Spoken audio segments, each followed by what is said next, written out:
I'd like to tell you about the strangest secret in the world. Some years ago, the late Nobel Prize-winning Dr. Albert Schweitzer was being interviewed in London, and a reporter asked him, "Doctor, what's wrong with men today?" And the great doctor was silent a moment, and then he said, "Men simply don't think." It's about this that I want to talk with you. We live today in a golden age. This is an era that man has looked forward to, dreamed of, and worked toward for thousands of years. But since it's here, we pretty well take it for granted. We in America are particularly fortunate to live in the richest land that ever existed on the face of the earth, a land of abundant opportunity for everyone. But do you know what happens? Well, let's take 100 men who start even at the age of 25. Do you have any idea what will happen to those men by the time they're 65?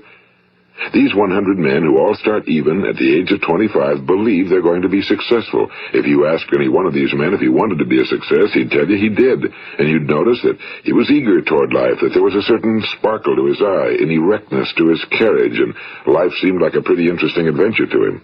But by the time they're 65, 1 will be rich. 4 will be financially independent. 5 will still be working. 54 will be broke. Now think a moment. Out of the 100, only 5 make the grade. Now why do so many fail? What has happened to the sparkle that was there when they were 25? What's become of the dreams, the hopes, the plans? And why is there such a large disparity between what these men intended to do and what they actually accomplished? When we say about 5% achieve success, we have to define success. And here's the best definition I've ever been able to find. Success is the progressive realization of a worthy ideal. If a man is working toward a predetermined goal and knows where he's going, that man is a success. If he's not doing that, he's a failure. Success is the progressive realization of a worthy ideal. Rollo May, the distinguished psychiatrist, wrote a wonderful book called Man's Search for Himself. And in this book he says, the opposite of courage in our society is not cowardice. It is conformity. And there you have the trouble today. It's conformity, people acting like everyone else without knowing why, without knowing where they're going. Now think of it. In America right now, there are over 18 million people 65 years of age and older. And most of them are broke. They're dependent on someone else for life's necessities. Now, we learn to read by the time we're 7. We learn to make a living by the time we're 25. Usually by that time, we're not only making a living, we're supporting a family. And yet, by the time we're 65, we haven't learned how to become financially independent in the richest land that has ever been known. Why? We conform. And the trouble is that we're acting like the wrong percentage group, the 95 who don't succeed. Now, why do these people conform? Well, they really don't know. These people believe that their lives are shaped by circumstances, by things that happen to them, by exterior forces. They're outer-directed people. A survey was made one time that covered a lot of men, working men, and these men were asked, "Why do you work? Why do you get up in the morning?" 19 out of 20 had no idea. If you ask them, they'll say, well, everyone goes to work in the morning, and that's the reason they do it, because everyone else is doing it. Now let's get back to our definition of success. Who succeeds? The only person who succeeds is the person who is progressively realizing a worthy ideal. He's the person who says, I'm going to become this, and then begins to work toward that goal.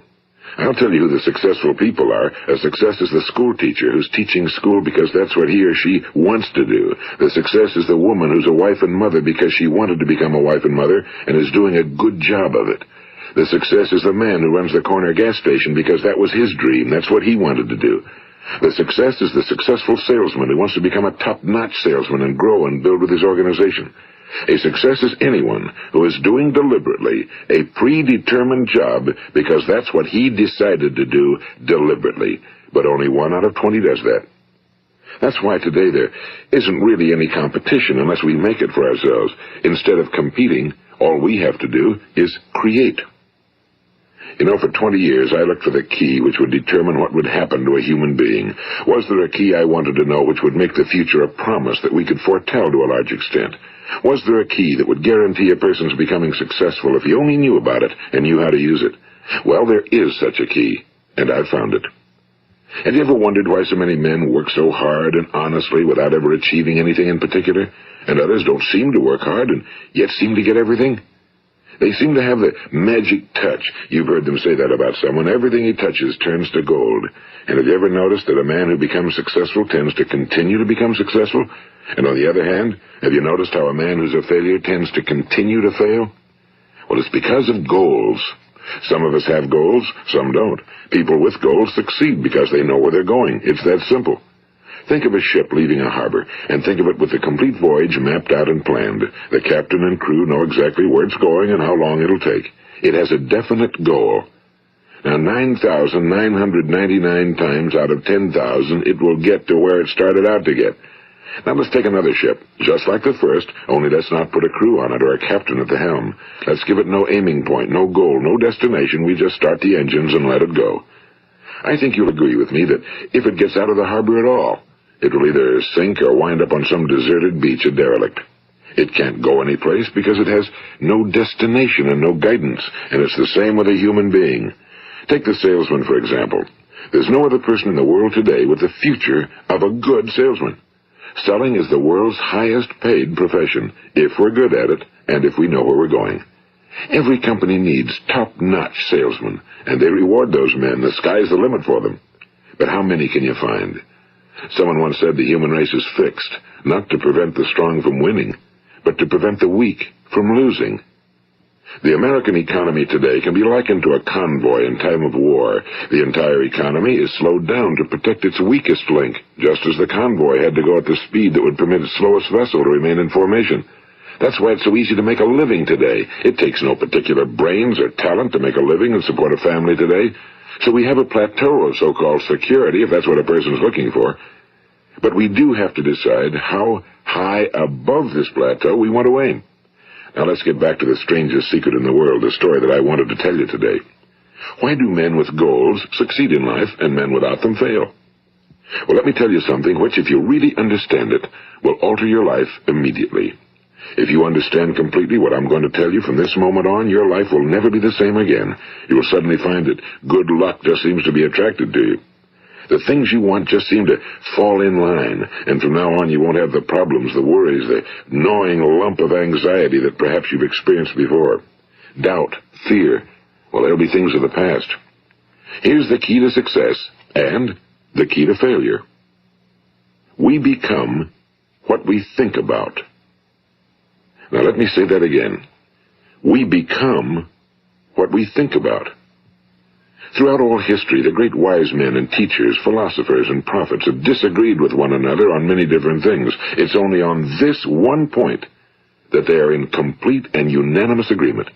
Listen to what Marcus Aurelius, the great Roman emperor, said. A man's life is what his thoughts make of it. Disraeli said this, everything comes if a man will only wait. I've brought myself by long meditation to the conviction that a human being with a settled purpose must accomplish it, and that nothing can resist a will that will stake even existence for its fulfillment. Ralph Waldo Emerson said this, a man is what he thinks about all day long. William James said, the greatest discovery of my generation is that human beings can alter their lives by altering their attitudes of mind. And he also said, we need only in cold blood act as if the thing in question were real, and it will become infallibly real by growing into such a connection with our life that it will become real. It will become so knit with habit and emotion that our interest in it will be those which characterize belief. And he also said, if you only care enough for a result, you will almost certainly attain it. If you wish to be rich, you will be rich. If you wish to be learned, you will be learned.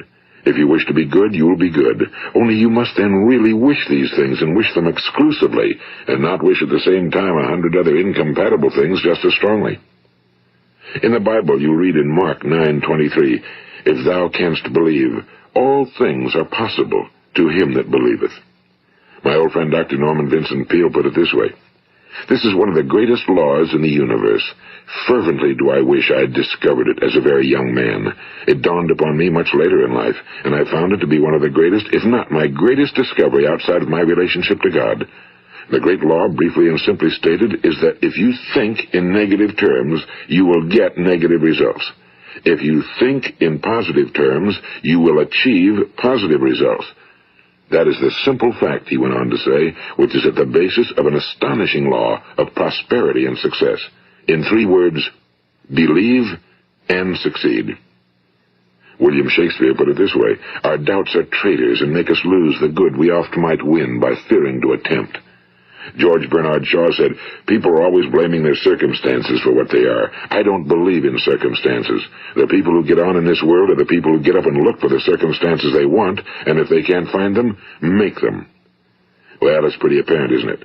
And every person who discovered this for a while believed that he was the first one to work it out. We become what we think about.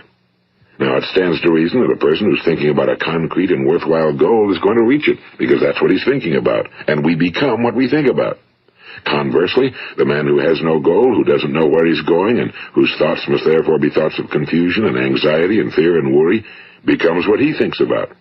His life becomes one of frustration and fear and anxiety and worry. And if he thinks about nothing, he becomes nothing. Now, how does it work? Why do we become what we think about? Well, I'll tell you how it works as far as we know.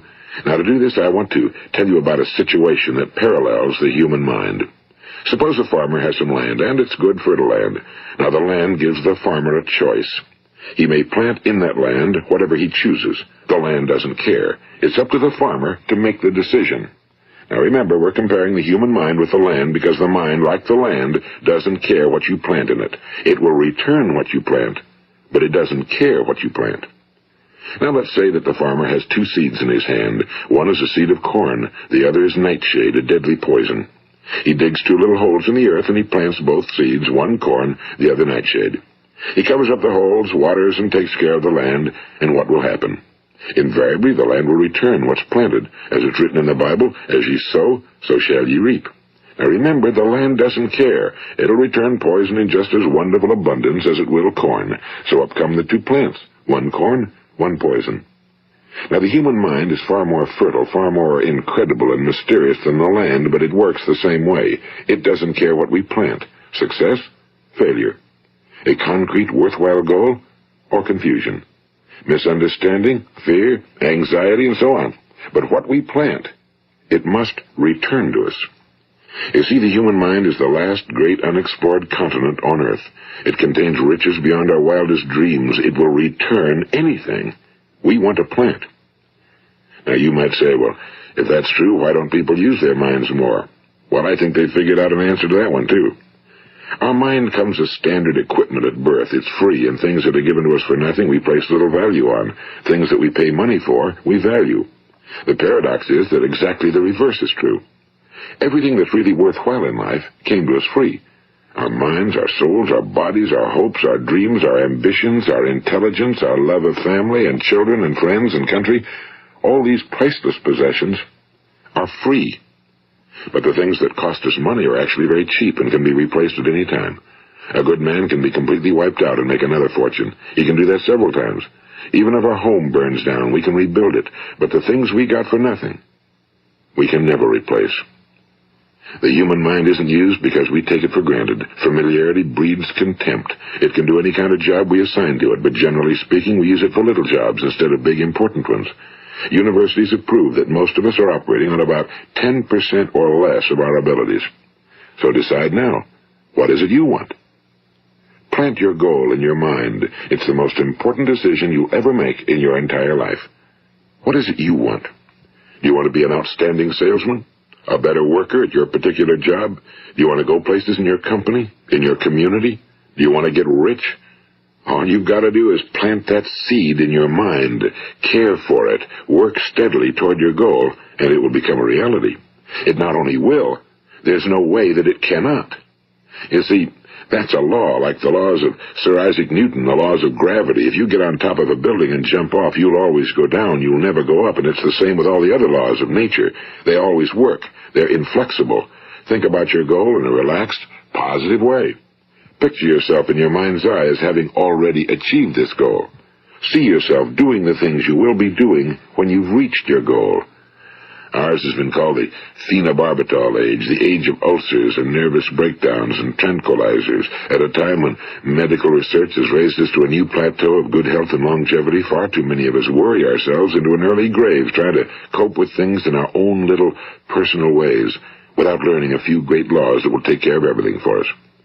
These things we bring on ourselves through our habitual way of thinking. Every one of us is the sum total of his own thoughts. He is where he is because that's exactly where he really wants to be, whether he'll admit that or not. Each of us must live off the fruit of his thoughts in the future, because what you think today and tomorrow, next month and next year, will mold your life and determine your future. You're guided by your mind. I remember one time I was driving through eastern Arizona, and I saw one of those giant earth-moving machines roaring along the road at about 35 miles an hour with what looked like 30 tons of dirt in it. A tremendous, incredible machine, and there was a little man perched way up on top with the wheel in his hands guiding it. And as I drove along, I was struck by the similarity of that machine to the human mind. Just suppose you're sitting at the controls of such a vast source of energy. Are you going to sit back and fold your arms and let it run itself into a ditch? Or are you going to keep both hands firmly on the wheel and control and direct this power to a specific, worthwhile purpose? It's up to you. You're in the driver's seat. You see, the very law that gives us success is a two-edged sword. We must control our thinking. The same rule that can lead a man to a life of success, wealth, happiness, and all the things he ever dreamed of for himself and his family. That very same law can lead him into the gutter. It's all in how he uses it, for good or for bad. This is the strangest secret in the world. Now, why do I say it's strange, and why do I call it a secret? Actually, it isn't a secret at all. It was first promulgated by some of the earliest wise men, and it appears again and again throughout the Bible, but very few people have learned it, understand it. That's why it's strange, and why for some equally strange reason it virtually remains a secret. I believe that you could go out and walk down the main street of your town and ask one man after another what the secret of success is, and you probably wouldn't run into one man in a month who could tell you. Now, this information is enormously valuable to us if we really understand it and apply it. It's valuable to us not only for our own lives, but the lives of those around us, our families, employees, associates, and friends. Life should be an exciting adventure. It should never be a bore. A man should live fully, be alive. He should be glad to get out of bed in the morning. He should be doing a job he likes to do because he does it well. One time I heard Grove Patterson, the great late editor-in-chief of the Toledo Daily Blade, make a speech, and as he concluded his speech, he said something I've never forgotten. He said, "My years in the newspaper business have convinced me of several things. Among them, that people are basically good, and that we came from someplace, and we're going someplace. So we should make our time here an exciting adventure. The architect of the universe didn't build a stairway leading nowhere." And the greatest teacher of all, the carpenter from the plains of Galilee, gave us the secret time and time again. As ye believe, so shall it be done unto you. I've explained the strangest secret in the world and how it works. Now, on this side, I want to explain how you can prove to yourself the enormous returns possible in your own life by putting this secret to a practical test. I want you to make a test that will last 30 days. It isn't going to be easy, but if you'll give it a good try, it will completely change your life for the better. Now, back in the 17th century, Sir Isaac Newton, the English mathematician and natural philosopher, gave us some natural laws of physics which apply as much to human beings as they do to the movement of bodies in the universe. And one of these laws is that for every action, there is an equal and opposite reaction. Simply stated, as it applies to you and me, it means we can achieve nothing without paying the price. The results of your 30-day experiment will be in direct proportion to the effort you put forth. To be a doctor, you must pay the price of long years of difficult study. To be successful in selling, and remember that each of us succeeds to the extent of his ability to sell. Selling our families on our ideas, selling education in schools, selling our children on the advantages of living the good and honest life, selling our associates and employees on the importance of being exceptional people. To, of course, the profession of selling itself. But to be successful in selling our way to the good life, we must be willing to pay the price. Now, what is that price? Well, it's many things. First, it's understanding emotionally, as well as intellectually, that we literally become what we think about, that we must control our thoughts if we're to control our lives. It's understanding fully that as ye sow, so shall ye reap. Second, it's cutting away all fetters from the mind and permitting it to soar as it was divinely designed to do. It's the realization that your limitations are self-imposed and that the opportunities for you today are enormous beyond belief. It's rising above narrow-minded pettiness and prejudice. And third, it's using all your courage to force yourself to think positively on your own problem, to set a definite and clearly defined goal for yourself, to let your marvelous mind think about your goal from all possible angles, to let your imagination speculate freely upon many different possible solutions, to refuse to believe that there are any circumstances sufficiently strong to defeat you in the accomplishment of your purpose, to act promptly and decisively when your course is clear, and to keep constantly aware of the fact that you are, at this moment, standing in the middle of your own acres of diamonds, as Russell Conwell used to point out. And fourth, save at least 10% of every dollar you earn. It's also remembering that no matter what your present job, it has enormous possibilities, if you're willing to pay the price. Now let's just go over the important points in the price each of us must pay to achieve the wonderful life that can be ours. It is, of course, worth any price. 1. You will become what you think about. 2. Remember the word imagination and let your mind begin to soar. 3. Courage. Concentrate on your goal every day. 4. Save 10% of what you earn. And 5. Action. Ideas are worthless unless we act on them. Now, I'll try to outline the 30-day test I want you to make. Keep in mind that you have nothing to lose by making this test and everything you could possibly want to gain. There are 2 things that may be said of everyone. Each of us wants something, and each of us is afraid of something. I want you to write on a card what it is you want more than anything else. It may be more money. Perhaps you'd like to double your income or make a specific amount of money. It may be a beautiful home. It may be success at your job. It may be a particular position in life. It could be a more harmonious family. Each of us wants something. Now write down on your card specifically what it is you want. Make sure it's a single goal and clearly defined. You needn't show it to anyone, but carry it with you so that you can look at it several times a day. Think about it in a cheerful, relaxed, positive way each morning when you get up, and immediately you have something to work for, something to get out of bed for, something to live for. Look at it every chance you get during the day and just before going to bed at night.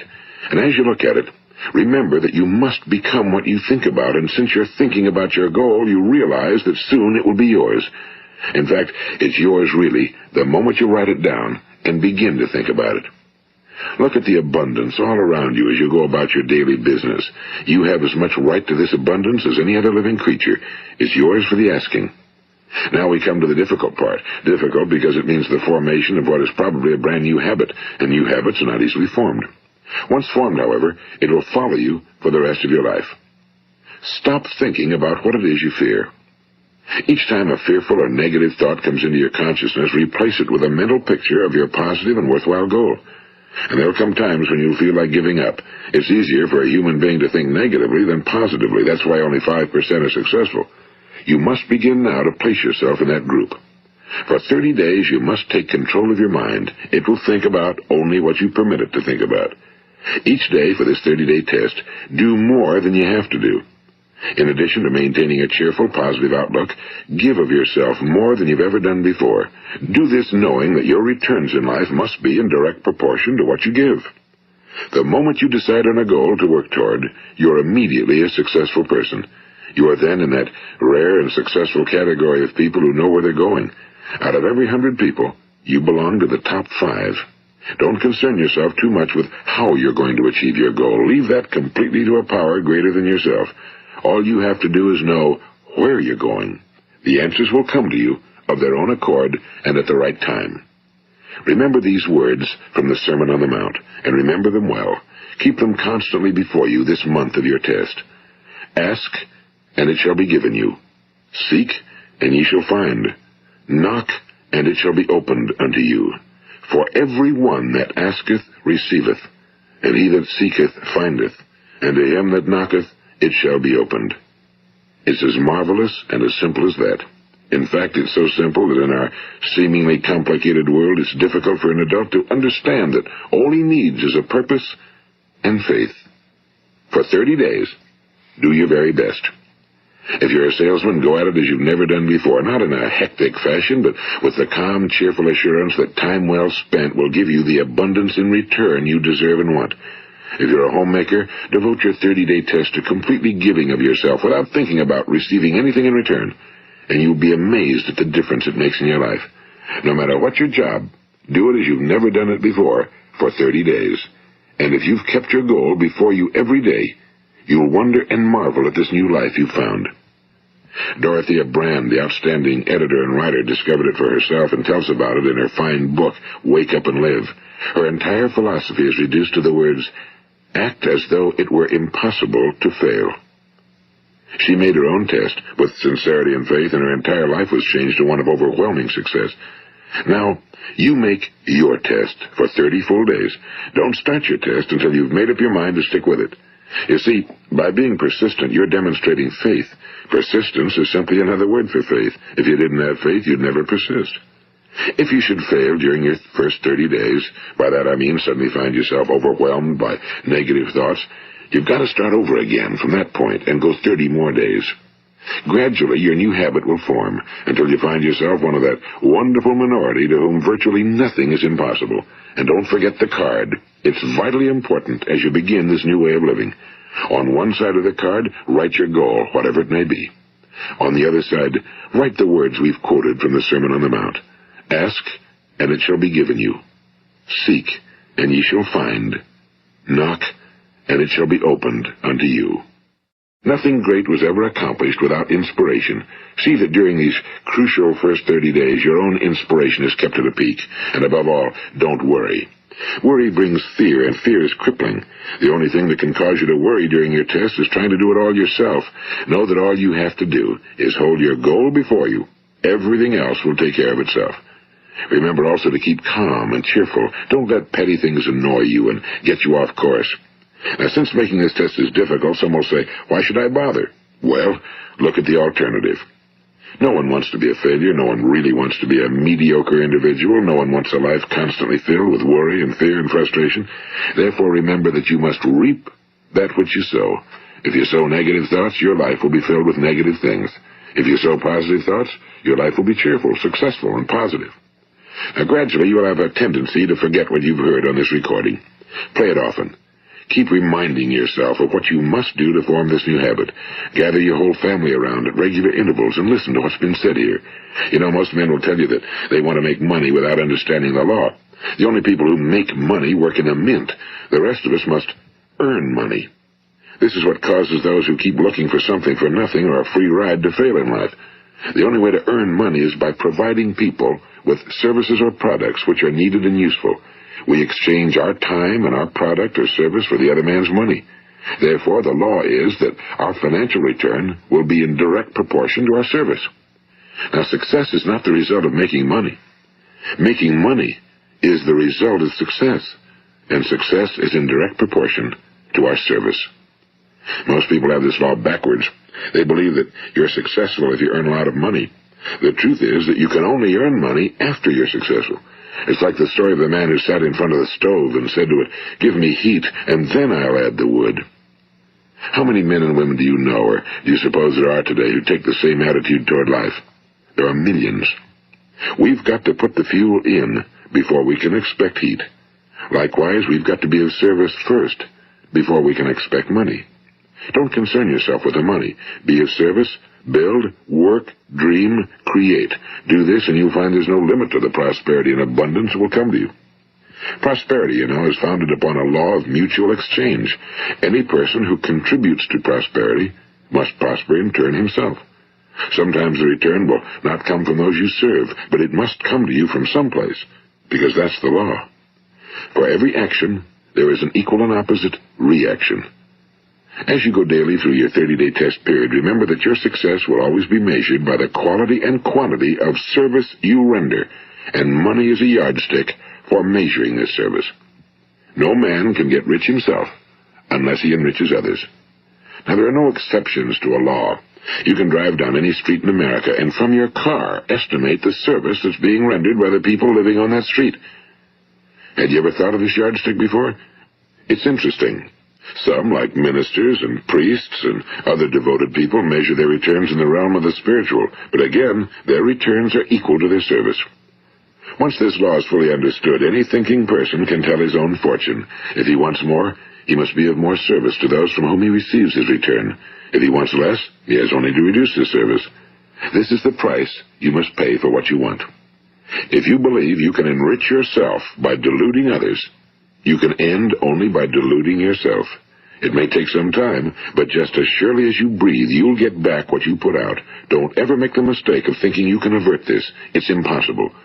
The prisons and the streets where the lonely walk are filled with people who tried to make new laws just for themselves. We may avoid the laws of man for a while, but there are greater laws that cannot be broken. An outstanding medical doctor recently pointed out 6 steps that will help you realize success. 1. Set yourself a definite goal. 2. Quit running yourself down. 3. Stop thinking of all the reasons why you cannot be successful and instead think of all the reasons why you can. 4. Trace your attitudes back through your childhood and try to discover where you first got the idea you couldn't be successful, if that's the way you've been thinking. 5. Change the image you have of yourself by writing out a description of the person you would like to be. And 6. Act the part of the successful person you have decided to become. The doctor who wrote those words is a noted West Coast psychiatrist, Dr. David Harold Fink. Do what the experts since the dawn of recorded history have told you you must do. Pay the price by becoming the person you want to become. It's not nearly as difficult as living unsuccessfully. Make your 30-day test, then repeat it again, and each time it will become more a part of you until you'll wonder how you could ever have lived any other way. Live this new way, and the floodgates of abundance will open and pour over you more riches than you may have dreamed existed. Money? Yes, lots of it. But what's more important, you'll have peace. You'll be in that wonderful minority who lead calm, cheerful, successful lives. Start today. You have nothing to lose, but you have a whole life to win. This is Earl Nightingale, and thank you.